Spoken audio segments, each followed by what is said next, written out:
sistem pendidikan ini sekarang ini orang itu saumurmu itu cenderung tidak bisa diberi nasihat, sangat sulit merasa dirinya itu selalu benar. Jadi anak-anak wong tua ngandani anake gitu, kemudian anaknya mesti ibui zamannya beda kan gitu. Selalu dilontarkan begitu sebagai contoh, semacam itu anakku dewi ya begitu gitu loh.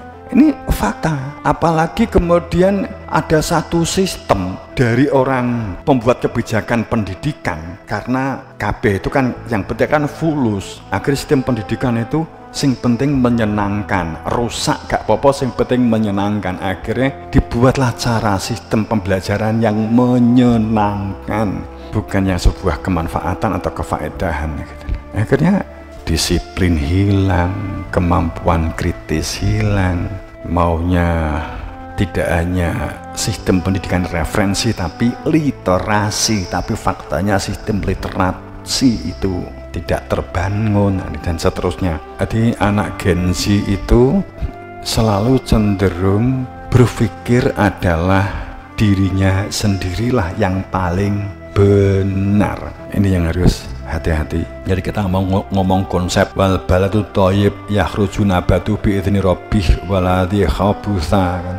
Mau bercerita tentang konsep-konsep ayat, kita melihat secara fakta saja. Ciri generasi ke generasi itu kreatif, inovasinya terbentuk apa enggak begitu dan seterusnya, dari sisi ekonomi, sisi sosial, perilaku secara internal, adab dan akhlaknya kan itu. Jadi membutuhkan perilaku waspodo lan hati-hati lan watak perilaku dan karakter, dari karakter-karakter kekufuran, kefasikan, kemunafikan. Ini butuh diantisipasi menjadi di dalam sebuah sistem pendidikan. Pendidikan kita saat ini yang tidak mengedepankan kemandirian, keterampilan, kecerdasan. Pendidikan kita saat ini hanya mengedepankan narasi kognitif, narasi pinter, hanya mengedepankan perilaku-perilaku yang katakanlah hanya hafalan, mbuh ngerti maksudnya sing dihafalke atau enggak, kemudian melakukan kegiatan, didukung dengan melakukan kegiatan semaan upamane tapi gak roh maksudnya, hanya berpikir ganjaran. Ini dibentuk seperti ini sekarang ini kan menjadi memperparah situasi. Tapi bukan berarti ini dilarang enggak atau enggak boleh, sama sekali enggak. Tapi sayang fungsi Quran sebagai tadabarul Quran itu telah benar-benar dihilangkan, dan ironinya lagi settingan atau perencanaan kita tuh supaya menjadi bodoh. Ada orang-orang yang memiliki kepentingan ini itu sama sekali tidak diantisipasi, karena beragamanya hanya dengan menggunakan agama pakaian, lipstik, formalitas. Agamanya agama formalitas, tidak membumi, membangun karakter, ada perilaku, cara berpikir, metode berpikir kan gitu ya. Ditembak satu konsep, kafir itu beda agama, Anda Islam, orang kafir itu yang non Islam kan begitu. Ditembak dengan konsep ini saat memahami ya ayyuhalladzina ya ayyuhal kafirun gitu ya, wong kafir ya ayyuhal kafirun. Kemudian saat ada ungkapan kafir tuh sumung bukmun umun fahum layar jiun, konsep-konsep kekafiran itu selalu perspektif kita sebagai umat Islam itu selalu berpikir orang yang berbeda agama. Jadi kita menunjuk konsep kafir itu adalah agama A, agama B, agama C, agama D. Inilah dia orang kafir. Konsep ini menjadikan saat kita tuh subjek, saat melihat orang lain tuh subjek, dia kafir, dia kafir. Sepertinya kemudian dirinya tuh merasa lebih agung dan lebih suci daripada orang yang dituduh sebagai orang kafir, sehingga perilakunya itu menjadi perilaku semuji. Ada sekelompok orang yang memiliki kepentingan untuk melanggengkan kekuasaan dan melanggengkan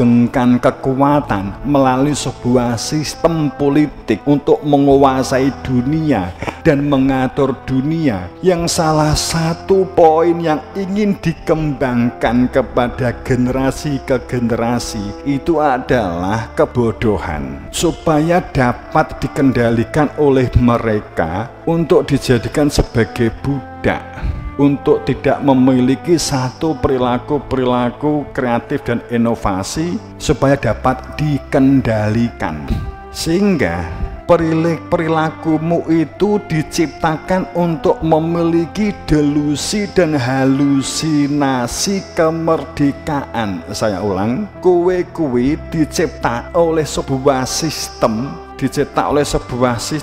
ini saya bukan ngomong nafsu, ada sekelompok orang, dicipta oleh sebuah sistem yang dibangun oleh seseorang supaya kamu itu memiliki perilaku delusi dan halusinasi kemerdekaan. Merdeka itu bebas sebebas-bebasnya, tidak ada keterlibatan orang lain dan tidak tergantung dengan orang lain, bahwa bebas itu kamu berpikir sebebas-bebasnya, kamu bertindak sebebas-bebasnya, kamu berbicara sebebas-bebasnya. Maka itulah yang akan digapai, yang akan dicapai di dalam sistem kemerdekaan halusinasi ini, kemerdekaan delusi ini, supaya perilakumu perilaku halusinasi, perilakumu perilaku delusi, menjadi manusia-manusia yang tidak bisa dikendalikan, dengan menjadi manusia-manusia yang semaunya sendiri. Ini memang dibangun sehingga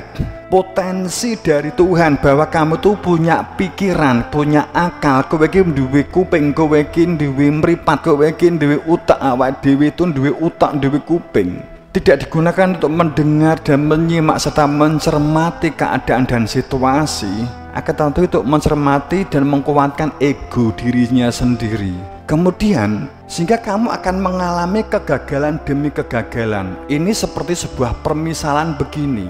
Saat bantuan di semua desa digerojok dari, katakanlah di negara kono, di negara Sananda, itu memberikan bantuan di desa-desa, itu mungkin bisa jadi 1,5 sampai 2 M umpamanya begitu, untuk membuat sebuah proyek jalan raya, taman, kemudian jalan, memperbaiki jalan, kemudian membuat taman, irigasi, tapi dengan harapan gagal, karena memang faktanya selalu gagal program itu. Kemudian setelah ini gagal 1 tahun atau 2 tahun, konspirator datang kemudian mendatangi kelompok desa ini, pripun Bu, sawahipun sae gagal, karena mereka sudah ingin karena tanahnya untuk menjadi baik ternyata nggak menjadi semakin baik, kemudian pengairannya harapannya ditandani soyo-poyo api ternyata tidak baik, akhirnya yang terjadi gagal. Akhirnya yang terjadi adalah